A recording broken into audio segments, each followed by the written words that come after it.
Welcome to our 5 on 5. We're pleased to welcome Bobby Seale, a co-founder of the Black Panther Party. Bobby, good to see you. Thanks for coming in. Appreciate it. Yes, sir. All right, so you're in town. You're going to be at SOU talking tonight. Before we get into the details of all of that, tell us a little bit about the history of the Black Panther Party and how you got involved.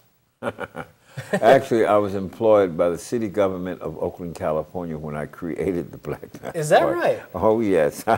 Department of Human Resources. I ran the Youth Jobs Program, and I was community liaison for what we call the North Oakland Neighborhood Service Center, okay? That's what was happening. What had happened, though, is that I needed to try to organize people to get more political seats. The year before that, people was talking black power this, black power that, and I kept telling them, you don't have any political power seats. What do you mean? But I said, you got to run for some political, let's go get some city council seats. These are political power seats, and this is the way you're going to get some power or something to change racist laws in the city charter, what have you.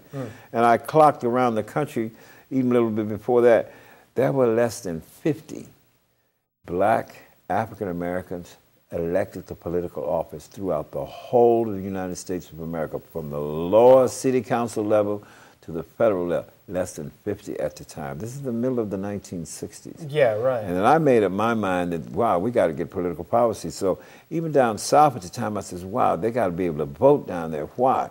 Because a lot of those counties, the majority was blacks. You could get the political power seat of sheriff there. You could get, you see them getting at these kind of things. Empower the vote. Empower the vote, the city council, county seats, supervisorial seats, etc.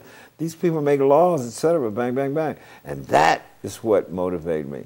So we went out and decided on our first issue was to patrol and observe the police.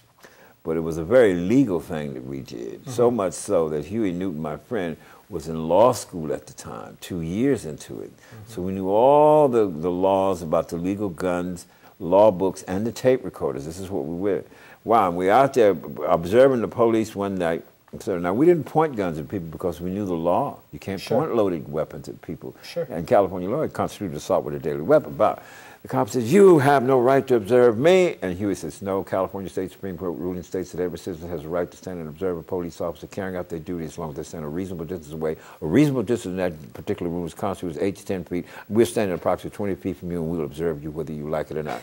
Is that gun loaded, says the cop. He says, is it loaded? He said, if I know it's loaded, well, I have a right. He said, you have no right whatsoever. Huey cited something.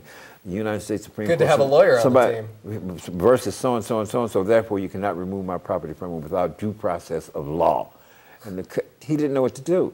We're citing the law to this guy. I have 14 people, 1 female, all with guns. Wow. Also in their hands is stacks of the 10-point program, etc. 30, 40 people on the sidewalk listen to this. The cop leaves. I turn around and says, ladies and gentlemen, my name is Bobby Seale. I'm chairman of the Black Panther Party. This is Huey P. Newton, our Minister of Defense. We're passing out the 10-point platform and program to you. Our office is at 5426. I said, tomorrow afternoon, we will have meetings at 2 o'clock at our new office at 5624 Grove Street if you want to come around. Wow. If you want to join the party, you do not have to carry a gun to do so. Because we're going to have a lot of programs to get us registered to vote and put together so we can take over these political seats in the community and change the racism. Wow. That's where, and that's the how reason, it started. That was my whole political strategy. That's incredible. All right, so we're here, and I assume we're going to have a little bit of history tonight, but you're talking at 6 p.m., SOU Recital Hall. People can come at 5:30, get to meet you, talk to you. Tickets $15. Tell us a little bit about what you're going to talk about beyond the history. What about activism today? Activism. Let's take Ferguson myself. This is why I want to teach those youth down there who's doing the protests, et cetera, boom, boom, boom, that they have to take those political seats down there. You have to do political electoral organizing. I'm a demographics man. I'm a math man. I'm terrible in language arts, but I get A's in math, architecture, et cetera. This is me. I worked at Gemini Missile Program. People don't even know I was worked the engineering department in the Gemini Missile Program. But what I'm trying to tell you is that you apply these things to organizing people. And that's what I want to do, teach them and others in colleges and universities the demographics of grassroots political electoral community organizing so that you can take these political seats and then you can change the rules.